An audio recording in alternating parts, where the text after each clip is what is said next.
আমি একজন ফ্রিল্যান্সার, আমি যত ঘন্টা আমার খুশি আমি কাজ করতে পারি। তাদের মতে নারীরা শুধু বাচ্চা জন্ম দিবে আর নারীরা শুধু সংসার করবে। 5 ঘন্টা কাজের জন্য কোনো প্রাইভেট কোম্পানি নারীদেরকে কাজে নিত না। নারীদেরকে ঘরে বন্দী করে রাখার বা ঘরে আটকে দেওয়ার একটা পায়তারা চলছিল। কর্মক্ষেত্র থেকে শুরু করে সব সেক্টরে আমরা বৈষম্যের শিকার। মাহারাম ছাড়া বের হইতে পারবে না। আমরা কি এখনো সেই যুগে আছি না? আমি একজন ফ্রিল্যান্সার, আমি যত ঘন্টা আমার খুশি আমি কাজ করতে পারি, কারণ আমার যে পরিবার চালানোর জন্য আমার যে টাকা দরকার সেটা কিন্তু সরকার আমাকে দিয়ে দিবে না। সো আমি আমার প্রয়োজন অনুযায়ী যত ঘন্টা খুশি আমি কাজ করতে পারি। সো সেটা কিন্তু যেখানে পুরুষদের জন্য কোনো কর্মঘণ্টা নির্ধারণ করে দেওয়া হয় নাই, সেখানে নারীদের ক্ষেত্রে কর্মঘণ্টা নির্ধারণের কোনো প্রশ্নই আসে না। এবং যেটার প্রমাণ কিন্তু এই ইলেকশনে নারীরা দেখিয়ে দিয়েছে। দেশের নারীরা 5 ঘন্টা কাজের যে বিষয়টা ওনারা বলেছিলেন, দেখেন আপনারাও জানেন যে 5 ঘন্টা কাজের জন্য কোনো প্রাইভেট কোম্পানি নারীদেরকে কাজে নিত না। যদি এটা এরকম যদি হইতো যে ওনারা ক্ষমতায় আসেন আর নারীদের কর্মঘণ্টা 5 ঘন্টা করে দিতেন,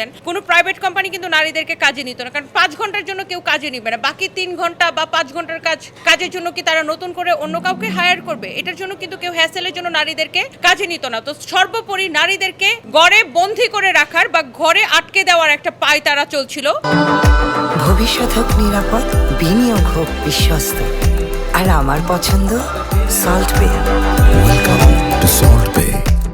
তাদের মতে নারীরা শুধু বাচ্চা জন্ম দিবে আর নারীরা শুধু সংসার করবে। নারীরা নেতৃত্বে আসুক কখনোই তারা চায় না। যেখানে বাংলাদেশের 2 ওভারের প্রধানমন্ত্রী ছিল নারী, আর তাদের যে মুখের ভাষা, তারা যে কোনো সেক্টরে তারা হয়তো মা বোন বলছে, কিন্তু প্রতিটা সেক্টর আমার ফেসবুকে তাদের লক্ষ লক্ষ ফেক আইডি। প্রতিনিয়ত আমি কোনো একটা পোস্ট করলে দেখা যাচ্ছে সেটা আইন নিয়ে হোক, যে কোনো বিষয় নিয়ে পোস্ট করলে তাদের, বিশেষ করে তাদের নারীরাও এত তাদের মুখের ভাষা খারাপ, তারা প্রচুর পরিমাণে বুলিং করছে। আর এই বুলিংটা, এটি সাইবার বুলিং কিন্তু কোনো তুচ্ছ বিষয় নয়। এটি একটি মানসিক নীরব একটি ভয়ঙ্কর রূপ এটি। তো আমরা প্রতিনিয়ত যে সাইবার বুলিং এর শিকার হচ্ছে, এটা নিয়ে তো আমরা আমাদের ফাইট চালিয়ে যাব।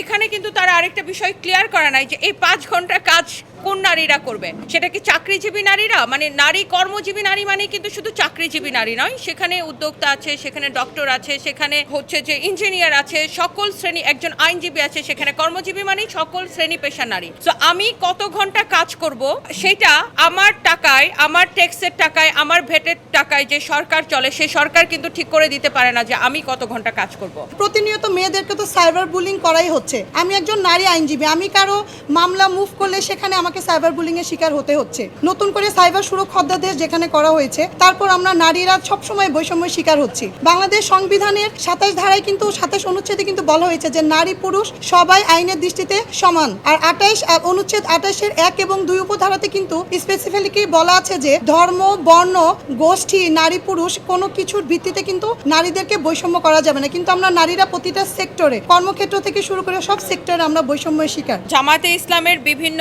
পরের নেতৃবৃন্দ এবং বর্তমান সংসদ সদস্য একজন আছে সাতক্ষীরার, বিবিসি কে দেওয়া তার এক বক্তব্যে বলছিল যে নারীরা মাহারাম ছাড়া বের হইতে পারবে না। তো আমরা কি এখনো সেই যুগে আছি যে নারীরা মাহারাম ছাড়া বের হইতে পারবে না, যেখানে নারীরা সব জায়গায় সব সেক্টরে নেতৃত্ব দিতে পারছে? উনি বলেছিলেন ওনার একটা বক্তব্য এরকম যে নারীরা কাজ করতে পারলেও সেখানে তার বাবা অথবা তার ভাই অথবা তার সন্তানকে নিয়ে যেতে হবে, মাহারাম ছাড়া বের হইতে পারবে না। আমরা কি এখনো সেই যুগে আছি না? সো এখন নারীরা হচ্ছে আমার বিশ্বাস যে সংসদে এটার সঠিক জবাব দিবে এবং ভবিষ্যতে আমরা সংসদে আরো নারী নেতৃত্ব, এটার পার্সেন্টেজ হয়তো আমরা আরো অনেক বেশি আশা করি। আমরা যতটুকু জানি বাংলাদেশে মনে হয় 52% হচ্ছে নারী। তো একটা দেশের পুরুষের সাথে যদি নারীরা সমানভাবে কাজ না করতে পারে, তাহলে সেই দেশটা কিভাবে এগিয়ে যাবে? মেইন বিষয়টা হচ্ছে যে আমরা মানুষ হিসাবে এই দেশে মাথা উঁচু করে বাঁচতে চাই এবং আমরা নারীদেরকে আলাদা করে মাথায় করে রাখার কোনো ব্যাপার না। আমরা নারীরা মাথায় উঠে থাকতে চাই না। আমরা নিজের মতো বাঁচতে চাই, স্বাধীনভাবে শান্তিতে নিজেদের কাজ করতে চাই,